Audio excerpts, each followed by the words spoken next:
और यहां जहां दिल्ली में आप खड़े, मास्क नहीं पहनता, मैं ओपनली आपको बोलूंगा, नहीं पहनता। और लगभग 3 करोड़ से ज्यादा लोगों से मिला हूं, वर्क कर रहा हूं कोरोना के ऊपर भी, एक से एक वर्ल्ड के फेमस डॉक्टर्स के साथ, बराबर। अगर है कोरोना तो बंगाल में रैली क्यों हो रही है? अगर था कोरोना तो बिहार में रैली क्यों हो रही है? और अगर अब भी कोरोना है तो तमिलनाडु में क्यों हो रहा है? तब इनके अमित शाह जी मास्क पहनते हैं क्या? अंजना सिंह पहनती है क्या आज तक में? ये रूल हम जैसे सिविलियंस के लिए 2000 रुपए का चालान, गाल पे चाटा नहीं लगता? क्या दे दिया हम लोगों को? ब्यूटी पार्लर वाले घर बैठे रहे, टैक्सी वाले घर बैठे रहे, कोचिंग इंस्टीट्यूट वाले घर बैठे रहे, जिम चलाने वाले घर बैठे रहे, एक का भी किराया रुका गया, लोग बर्बाद हो गए, बर्बाद हो गए। उनके लिए बैकअप पैकेज रहा, इन्होंने बोला मुद्रा लोन दे दिया। चलिए आप पत्रकार हैं, 100 युवक ले लीजिए जो पोस्ट ग्रेजुएट हो, मैं तो गोल्ड मेडलिस्ट हूं, 100 गोल्ड मेडलिस्ट लेके आता हूं, बताइए कौन से बैंक में चलूं? आपको एक को मुद्रा लोन नहीं मिलता। कारण बैंक वालों को कोलैटरल चाहिए। Collateral, what is collateral? कि लोन तब देंगे जब आपके पास बैकअप रहेगा। जबकि गवर्नमेंट ये कहती है ये उन यूथ के लिए ये परियोजना है जिनके पास कुछ नहीं, अच्छी विचारधारा, हम एक प्रोजेक्ट उनको देंगे। Where is that project? कहां है वो प्रोजेक्ट? इस बात का विवाद है। तो हमारा विवाद नहीं है, हमारा फाइट आपके साथ, बैड गवर्नेंस के साथ। और हम लोग बजाते सबकी हैं, हम लोग कांग्रेस को भी बख्शते नहीं है। मैं आपको बता दूं, अगर राहुल गांधी में ही दम होता, उनमें ही क्वालिटी होती, तो हमें इनको थोड़ी झेलना पड़ता, अच्छे दिन का जुमला थोड़ी सहना होता। उन्होंने भी वही किया, इन्होंने भी यही किया कि जिम्मेदारी राष्ट्र के प्रति निभाएं। क्या आपको लगता है कि जितने भी बैचलर ऑफ जर्नलिज्म करके बच्चे बैठे हैं, क्या उनको जॉब मिल रही है? क्या आप जाके देखिए आज तक में कितनी रिक्रूटमेंट है, इंडिया टीवी में कितनी रिक्रूटमेंट है, एबीपी न्यूज में कितनी रिक्रूटमेंट है, वही रूबिका लियाकत, वही रजत शर्मा सालों से। क्या नेपोटिज्म नहीं है ये सब? वही अर्चना सिंह, क्या ये नेपोटिज्म नहीं है? यानी जो लड़के गोल्ड मेडलिस्ट करके पास होते हैं जर्नलिज्म करके, उन्हें क्यों नहीं मिलती नेशनल मीडिया? मैं भी उनमें से एक हूं। I myself I won the best result in year 2000, I was the best one in my university, CCS university Meerut. मिल गया क्या मुझे? क्यों नहीं मिलता? उसके लिए आप क्या बोलेंगे कि आपने अच्छी मेहनत नहीं की? लेकिन हमें अपने हिस्से का वो जॉब नहीं चाहिए, लेकिन हमें अपने हिस्से का सम्मान तो चाहिए ना। और जो युवक आज डिपेंडेंट है, जिनका परिवार उन पर डिपेंडेंट है, देखिए लोग एमबीए कर रहे हैं, बीटेक कर रहे हैं, लोग पैसे ले रहे हैं, कर्ज ले रहे हैं, माँ बाप जमीनें बेच रहे, कोई जेवर बेच रहा है, बेटियों की शादियां रुक रही है कि पहले पढ़ ले, ये भाई नौकरी में लग जाएगा तो लोन लेके इनकी शादी ब्याह।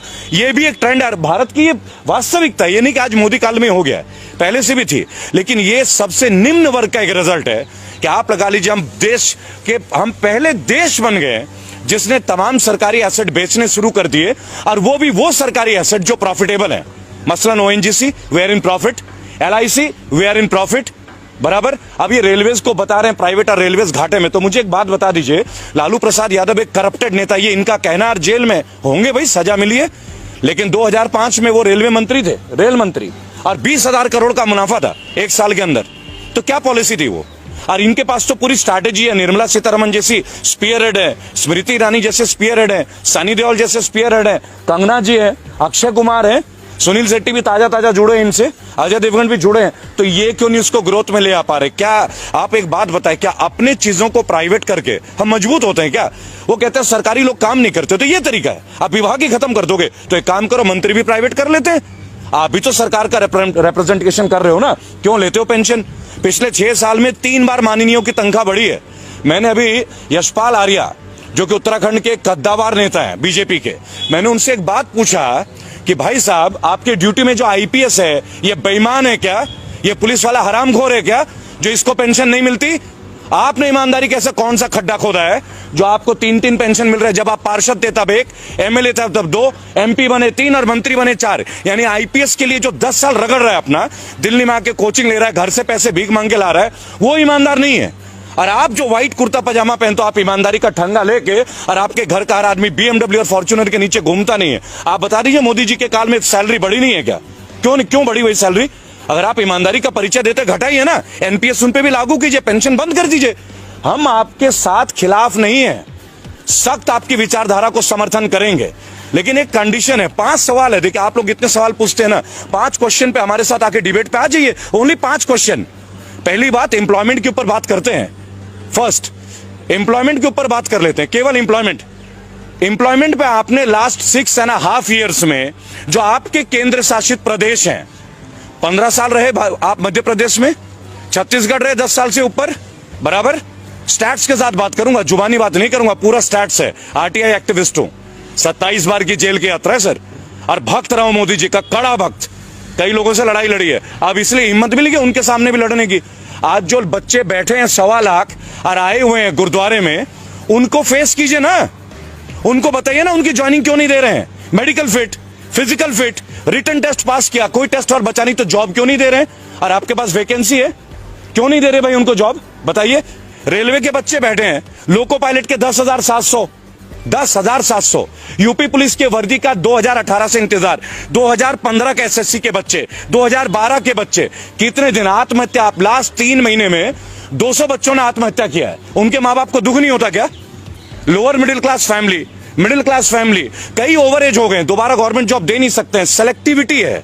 दे have been selected but they haven't got their jobs and they won't get their jobs in this government. ये लड़ाई उनके लिए है, ये लड़ाई आईटी। और अब जो आपने बोला ना सोशल मीडिया, क्या हो जाएगा सोशल मीडिया में? रोक दोगे तो क्या होगा? बोलना बंद कर देंगे। अरे जिस रोड पे खड़े होंगे ना, वहां हजारों लोग खड़े होंगे। जुबान भी बंद कर दोगे क्या? जुबान बंद कर दोगे? अनुराग ठाकुर नहीं बोलते हैं गोली मारो, मार दो गोली भाई, गद्दारी तो दिखा दो। अरे गद्दार को तो जीने का हक ही नहीं है। आपके लोगों में अनुराग ठाकुर कौन से गाड़ी में घूमते हैं जी? और परिवारवाद की चर्चा। राजनाथ सिंह का बेटा कौन है? मैं गौतम बुद्ध नगर में रहता हूं, राम राज्य में, जहां बोलना मना है, आपकी जानकारी के लिए मैं वहीं से बजाता हूं। कौन है पंकज सिंह? राजनाथ सिंह का बेटा। वहां के एमएलए कौन थी? विमला बाथम। कहां की थी? बेस्ट एमएलए थी। उनको हटा के राजनाथ सिंह के बेटे को टिकट दे दिया जाता है। परिवारवाद नहीं है? तब मुलायम सिंह याद आता है आपको, तब लालू याद आता है। Rules has to be made not biased for all, one for all for one. तरक्की कर रहा है, आप ये कह रहे हैं कि देश तरक्की कर रहा है, राइट? अगर देश तरक्की कर रहा है तो देशवासियों से तरक्की होती है ना। देश का तरक्की क्या होता है? भारत की तरक्की क्या है? भारतीयों की तरक्की होती है, भारत की तरक्की। देखिए मैं एक बात आपको बताना चाहूंगा कि ट्विटर का पर्पस क्या है? जेन्युइन इंफॉर्मेशन को लोगों तक पहुंचाना, अपनी फीलिंग्स को लोगों तक पहुंचाना। नेशनल मीडिया, जिसको अब हम लोग धीरे धीरे गोदी मीडिया के तौर पे जानने लगे हैं, कौन है ये नेशनल मीडिया?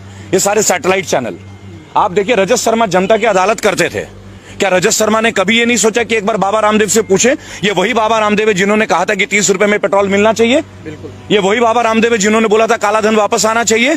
देखिए मोदी जी के हर चीज के खिलाफ नहीं है, कभी भी नहीं है, और व्यक्तिगत तौर पे तो उनके खिलाफ कभी भी नहीं। हम आज भी मोदी जी बोलते हैं, पूज्य नहीं बोलते, माननीय प्रधानमंत्री है।